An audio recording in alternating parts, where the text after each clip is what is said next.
Sobrang lakas ng ano mga katemas, hangin o timog. O tingnan natin mga katemas, so meron po tayong huli na 6 na maya-maya. At doon mga katemas, wala po tayong huli. Doon sa unang 4 na bubo natin mga katemas, 2 piraso lang nakuha natin kasi yung 2 ninakaw. Pinakinteresa ng ibang tao mga katemas, ibang mga isda. Meron talagang iba mga katemas na hindi marunong mangutin to mga katemas.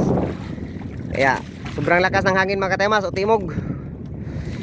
Ito yung pang-6 na bubo natin o pang-6. Ito po yung huli natin mga katemas. So meron pong 6 na maya-maya at isang tawagin sa amin yan mga katemas, lapu-lapu.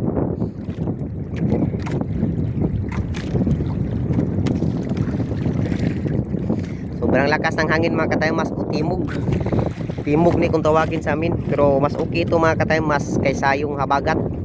Kasi yung habagat mga katemas, pag ganito kalakas yung hangin, hindi tayo makapalaot dun.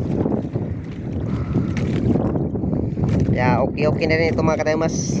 Thank you. Abang-abang po natin mga katemas sa ating next vlog, next bubo trap, next fish trap. Hello po mga katemas, magandang umaga. Ito po yung huli natin mga katemas. So ating kukunin natin mga katemas. Mga malalaking maya-maya mga katemas. Ito buhay pa mga katemas. Freeze na freeze po yatong maya-maya mga katemas.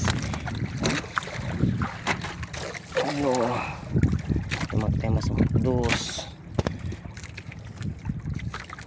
3 tulo kabuk 3 okay.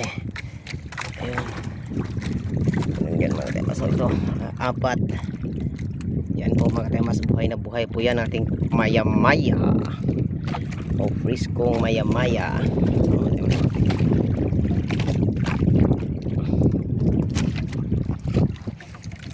Po, doon po tayong 4 na piraso. Pati po natin ito mga katemas. Malaki, bang 5. Ano pa doon?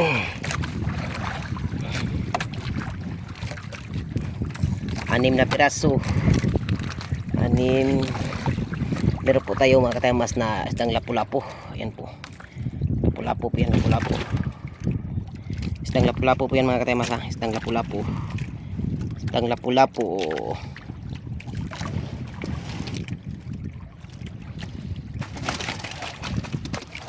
At meron pa po doon mga katemas. Meron pa po doon nakasabit sa ilalim. May ilang piraso po doon. Ayun mga katemas. At ito po yung pain natin mga katemas. Ito kung tawagin sa amin ay lubi o coconut. Ito mga katemas. Pasok natin dyan para bukas na kainin nila. Sobrang lakas ng hangin mga katemas o timog. Yan yun yung pikas sa lagyan natin ng pain.